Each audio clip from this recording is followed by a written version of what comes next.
As a young person, I'm both really afraid and really angry about the climate crisis. We begin with what the United Nations is calling a code red for humanity. Climate change is irreversible. It is here to stay. We're not going backwards. Climate change has happened, is happening, and will continue to happen.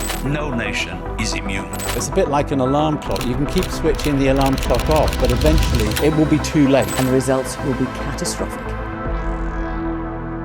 The good news is that we have the answers. We know what the solutions are to stopping the climate crisis. Canada is the only G7 country, the only developed, rich country that has not moved ahead on reducing its emissions. So this is a chance for us to get back in the game, take these issues seriously, and actually finally reduce emissions. We really need our government to actually be taking this seriously again and stop the delays and stop the distraction, because this is the defining issue of our lifetime. This is our existential crisis. Nothing else is important as this. And we need people across Canada to put pressure on the government to make sure promises turn into action.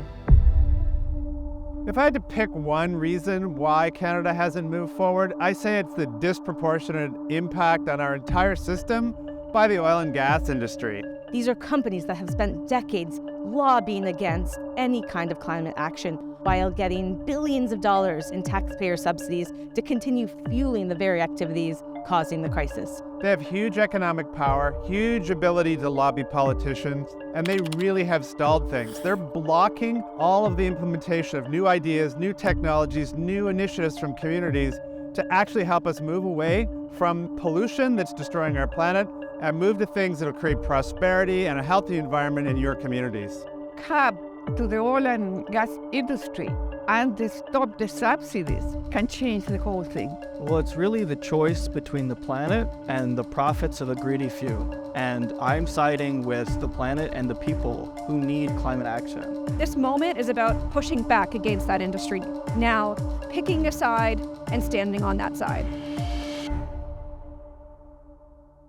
It seems it should be more obvious as to why we should take more action urgently, and yet we aren't. And so it's extremely frustrating to know that we've known this for so long and just to see so many lives around the world lost. I'm just really concerned about, our future, and I see this as an existential crisis for the human race. I'm pregnant. I'm expecting my second one. Every day I wake up with the reality of the climate catastrophes happening all around us.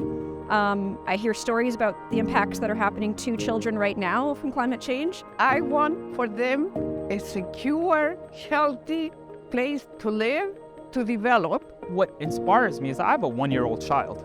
Every day I look at him, every day I play with him. I want to be able to leave behind a world that he can thrive in and is not continuously struggling, or there hasn't been the foundation laid to address the impacts that we know are going to happen. Climate change is really starting to impact my life. Now it's going to impact our physical security and our food security.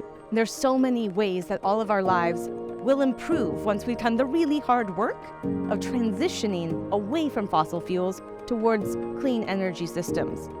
The bottom line is that fossil fuels are causing the climate crisis. We need to completely transition off of fossil fuels in order to make sure that we have a climate-safe future where communities can not just survive but thrive.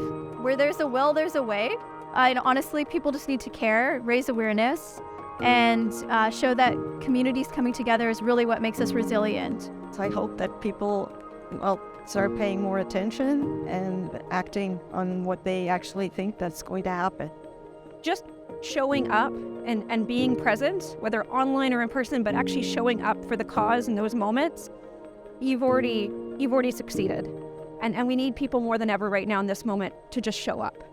This is what inspires government officials to continue pushing for action within the caucus, within the parliament, to ensure that the end objective is something that we all already want, which is strong action that will address climate catastrophes, climate impacts across the country as well as across the planet.